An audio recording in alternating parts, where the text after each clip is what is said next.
নমস্কাৰ বন্ধুবান্ধীসকল, welcome to Assam YouTube channel. তো বন্ধুবান্ধীসকল, আকৌ SSC ডিপাৰ্টমেণ্টৰ ফালৰ পৰা 1340টামান ভেকেঞ্চি ওলাইছে। তো এইটো কেনেদৰে এপ্লাই কৰিব পাৰিব, কি বিচাৰিছে, ইয়াতে এজ লিমিট কিমান, সকলোখিনি তথ্য ভিডিঅ'টোৰ জৰিয়তে গম পাই যাব। তো ভিডিঅ'টো সম্পূৰ্ণ ভালদৰে চাই ল'ব। তো বন্ধুবান্ধীসকল, প্ৰথম কথা হ'ল এইটো ষ্টাফ চিলেকশ্যন কমিশ্যন SSCৰ যিটো পোষ্ট জুনিয়ৰ ইঞ্জিনিয়াৰিং পোষ্ট হয়, এইটো 1340টামান ভেকেঞ্চি ওলাইছে। আৰু এইটো পোষ্ট নেম হৈছে জুনিয়ৰ ইঞ্জিনিয়াৰিং পোষ্ট হয়, civil electrical and mechanical post. তো এইটো এপ্লাই অনলাইনৰ জৰিয়তে কৰিব পাৰিব।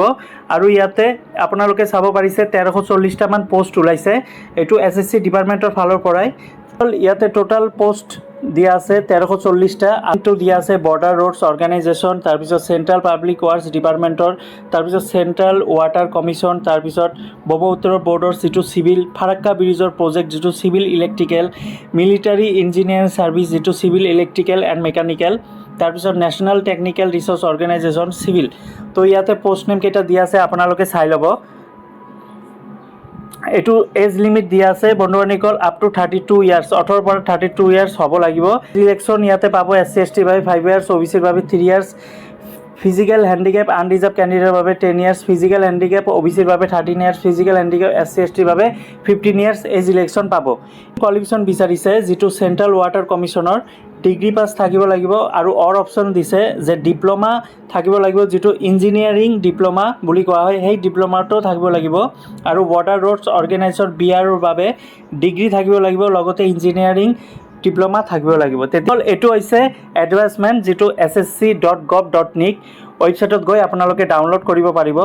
তো আপোনালোকে চাব পাৰিছে ইয়াতে ডেট অনলাইন এপ্লিকেশ্যন ফৰ্ম 30/6/2025, অৰ্থাৎ যোৱাকালিৰ পৰা আৰম্ভ হৈ গৈছে, এপ্লাই ষ্টাৰ্ট হৈ গৈছে, আপোনালোকে এপ্লাই কৰিব পাৰিব। আৰু লাষ্ট ডেট হৈছে 21/7, অৰ্থাৎ জুলাই মাহৰ 21 তাৰিখলৈকে লাষ্ট ডেট দিয়া আছে। তো ফ্ৰেণ্ডসকল, এপ্লিকেশ্যন ফিজ বিচাৰিছে জেনেৰেল আৰু OBC কেণ্ডিডেটৰ বাবে 100 টকা পে' কৰিব লাগিব। SC ST ওমেন এক্স ছাৰ্ভিচমেনৰ বাবে একো পইচা পে' কৰিব নালাগে। পে'মেণ্ট মোড আপোনালোকে debit card, credit card, SBI চালান বা SBI নেট বেংকিঙৰ জৰিয়তে পে'মেণ্ট কৰিব পাৰিব, অনলাইনৰ জৰিয়তে পে'মেণ্ট কৰিব লাগিব। বন্ধুসকল, এই পোষ্টকেইটা এপ্লাই কৰাৰ বাবে আপোনালোকে গুগলত ছাৰ্চ কৰিব ssc.gov.nic, এই ৱেবছাইটত গৈ আপোনালোকে এপ্লাই কৰিব পাৰিব। 1340টামান ভেকেঞ্চি ওলাইছে এই SSCৰ, আৰু চিভিল ইঞ্জিনিয়াৰিং লগতে জুনিয়ৰ ইঞ্জিনিয়াৰিং কোৰ্চ আছে। তো বন্ধুবান্ধীসকল, আপোনালোকৰ যদি চিভিল মেকানিকেল ইলেক্ট্ৰিকেল যদি কোৰ্চ কৰি আহিছে, ডিপ্ল'মা যদি আছে, তেন্তে এই পোষ্টটো আপোনালোকে আবেদন কৰিব পাৰিব। ইয়াতে দৰমহাও আছে, 40,000ৰ পৰা ষ্টাৰ্ট হ'ব। তো ফ্ৰেণ্ডসকল, ভিডিঅ'টো কেনেকুৱা লাগিছে, যদি ভাল লাগে নিজৰ বন্ধু বান্ধৱীসকলক শ্বেয়াৰ কৰি দিব, আৰু ভিডিঅ'টো লাইক কৰি দিব। ধন্যবাদ।